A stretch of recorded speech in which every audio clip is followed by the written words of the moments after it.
Ce qui se cherche, c'est un nouveau système de relations professionnelles, voilà. Avec une organisation du jeu d'acteurs différent.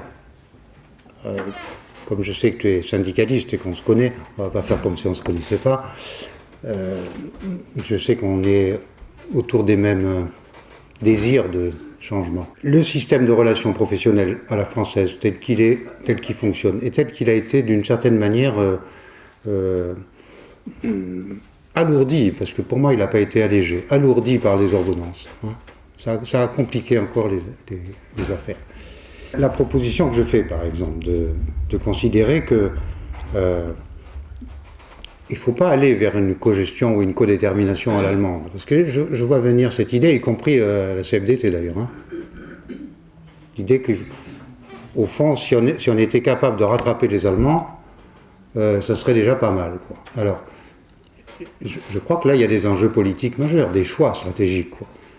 Rattraper les Allemands dans la codétermination à l'heure actuelle, je ne vais pas entrer dans le détail, mais quand on connaît un peu le monde industriel allemand, on sait bien que cette codétermination, cette cogestion, elle s'est essoufflée, et en particulier, elle est incapable de mettre sur la table les objets écologiques que j'ai évoqués tout à l'heure, avec la pollution chez Volkswagen et tout ça. Parce qu'il y a une sorte de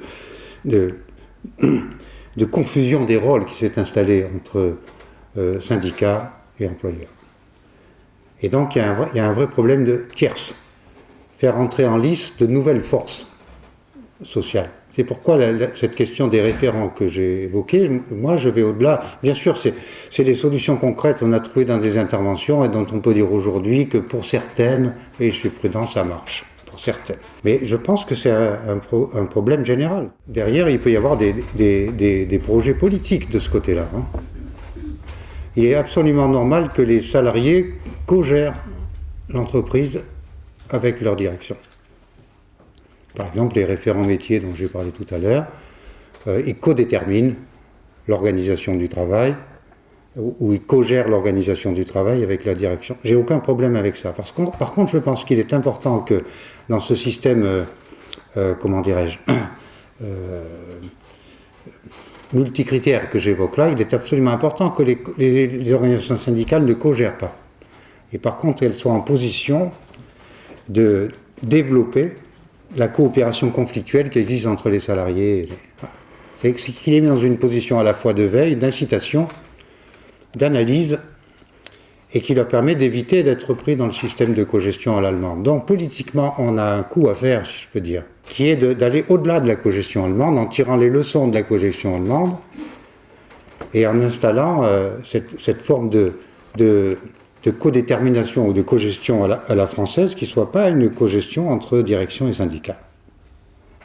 Là, c'est un système de relations professionnelles original.